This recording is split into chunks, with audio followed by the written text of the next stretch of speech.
Although the land on which the historic Fort Supply site sits was Indian territory in the period following the Civil War, the Southern Plains tribes were not content to remain within its borders. The raiding of farms and settlements in Kansas had been going on for some time. The Army was under pressure to get the raiding stopped, but hadn't been successful in nearly 2 years of trying. In the fall of 1867, General Philip Sheridan was placed in charge of the Department of Missouri, which includes Arkansas, Kansas, Missouri, and the Indian Territory. On November the 18th, 1868, a camp of supply was established on the confluence of the Beaver and the Wolf Creek to be a forward supply base for the winter campaign against the Southern Cheyenne, Arapaho, Kiowa, and Comanche. Sheridan developed a plan for a field campaign over the winter months of 1868 and 1869. Sheridan's thinking was that the Indians were most vulnerable to attack during the winter when they tended to stay in their camps until spring.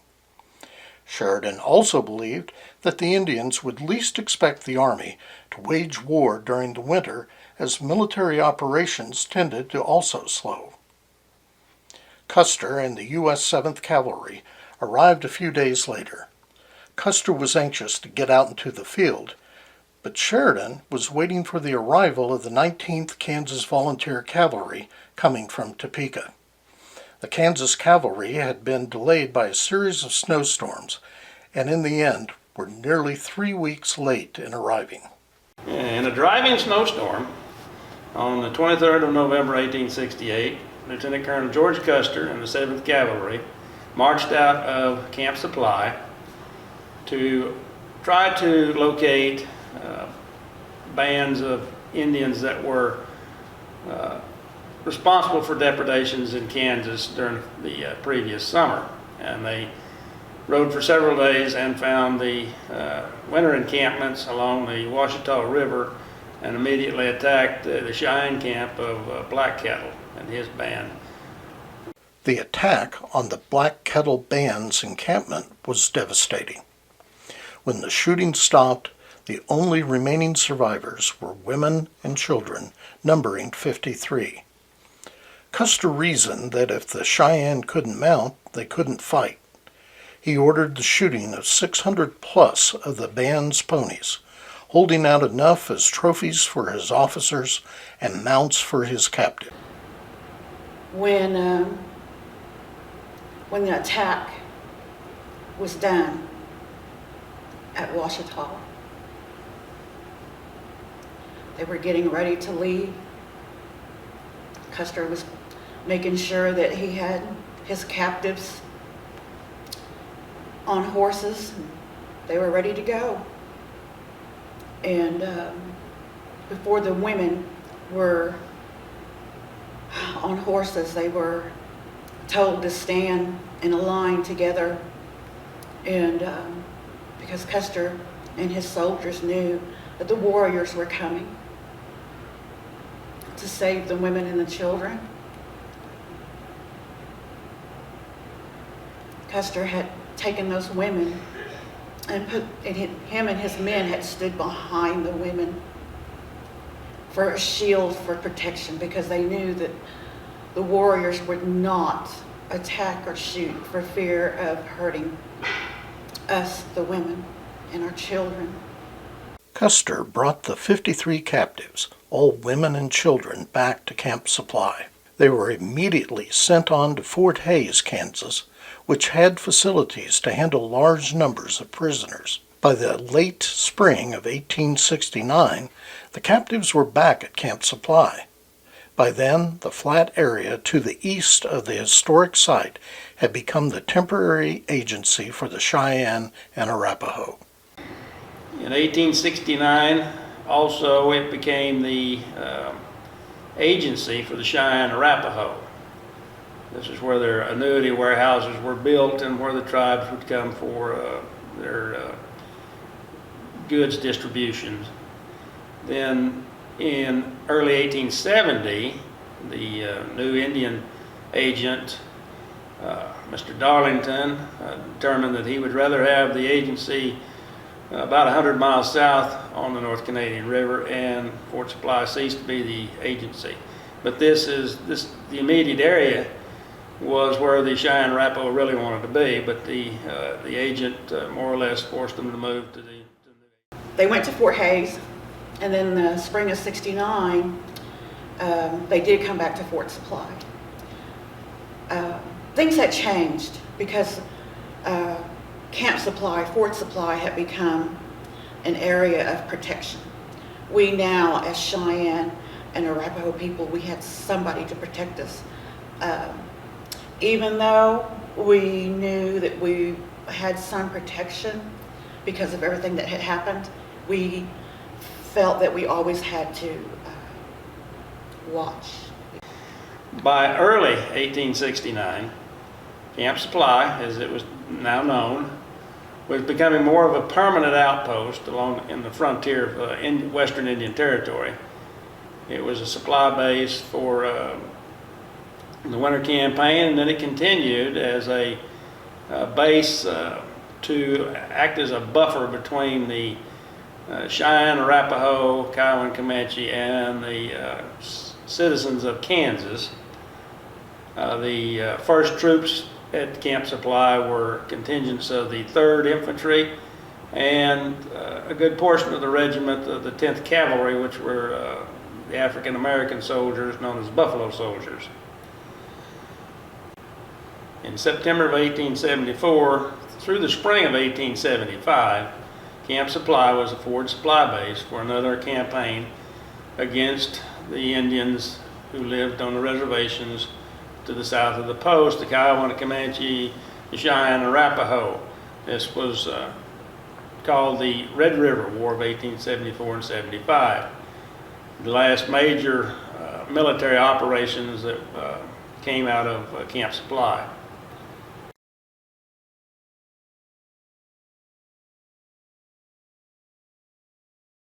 Camp Supply was renamed Fort Supply in 1878, following the end of the Southern Plains Indian Wars in 1875. For 10 years, Camp Supply had been known by that name, and then it was determined that the post deserved a more permanent name, so they called it Fort Supply. This was in December of 1878.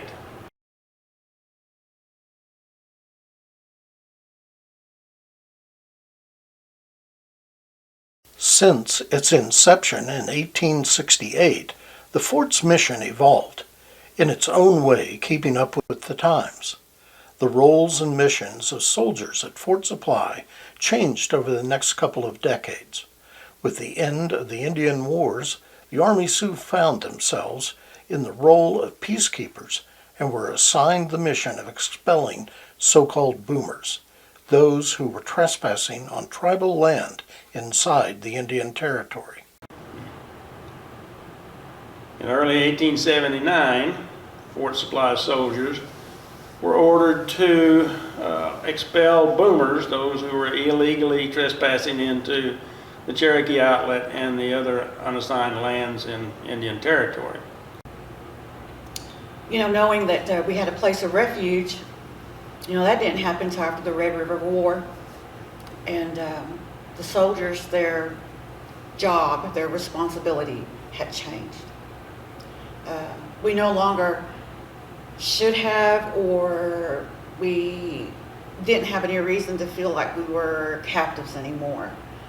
But I still really feel that even though the soldiers it was their responsibility to protect us now, I just feel there was still a little bit of uneasiness because there had been so much that had happened. And with that being said, you know, there were some soldiers that married into the Cheyenne. It was just the way of life, I mean. In 1889, the troops from Fort Supply also were to assist with the opening of the unassigned lands, or the land run of 1889. And then again in 1893, the troops were sent out to police the opening of the Cherokee Outlet.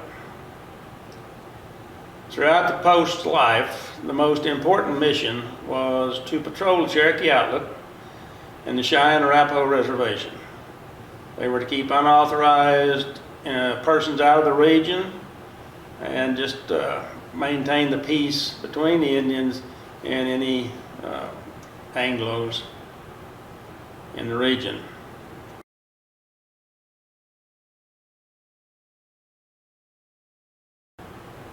With the closing of the frontier and the settlement of most of Oklahoma through the land runs, it was deemed that the post was to be closed, and this happened in late fall of 1894. When they closed the post, there were over 100 buildings, anywhere from the only brick building, the guardhouse, to down to the small tin house that they kept oil in. The post was abandoned. The cemetery, the soldiers that had been buried in the post cemetery were exhumed and taken to a national cemetery in January of 1895. The post entered its phase where there were settlers who came in and occupied the buildings, what we call the squatter period.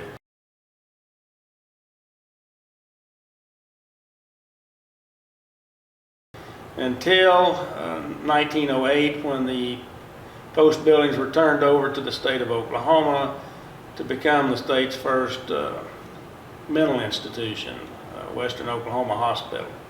And patients were moved to the old post in 1908. Following statehood in 1907, the newly formed state legislature set aside funding to establish a mental health facility on the site that was later known as Western State Hospital. To bring the first patients from the Norman Institution to the new hospital, a road was built from the old post to the railroad station south at Tangier, Oklahoma. Farmers and ranchers from the area furnished buggies and wagons to transport the 2 train loads of arriving patients to the new hospital. Western State, over the course of its 80 years of operation, brought many improvements to the site, including new brick structures and the planting of hundreds of trees around the grounds.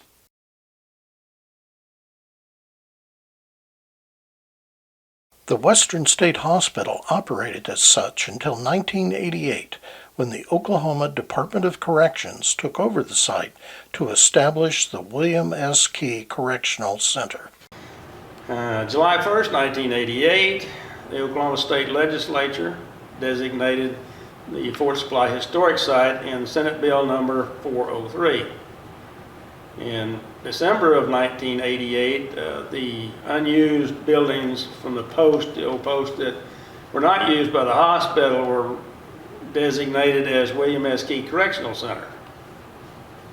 The Oklahoma Department of Corrections announced the decision to close the Key Correctional Center in June 2021. You know, these places that attacks were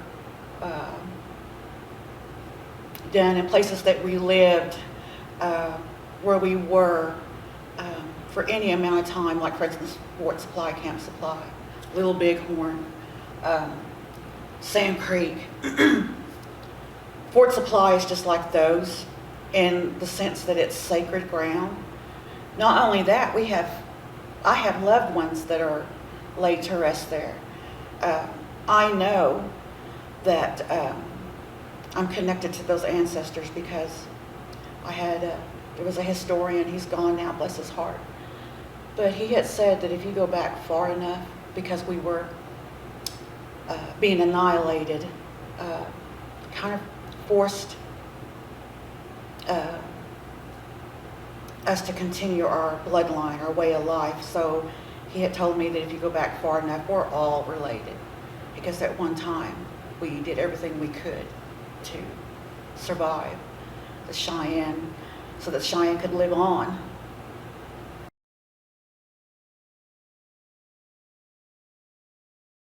Historic Fort Supply remains relatively unknown to most people despite its many contributions to the history of western Oklahoma and, by extension, this great nation. The people who have trod upon that ground are all individuals that most have either read about or watched as they were portrayed in movies or on television. Custer, Sheridan, Kicking Bird, Satanta, the Buffalo Soldiers, Amos Chapman, Mary Longneck, Ben Clark, and many others. The Friends of Historic Fort Supply is a nonprofit organization dedicated to the preservation and the history of the historic Fort Supply site for future generations. If you would be interested in joining the Friends organization or contributing to its mission, please contact the group at the following address.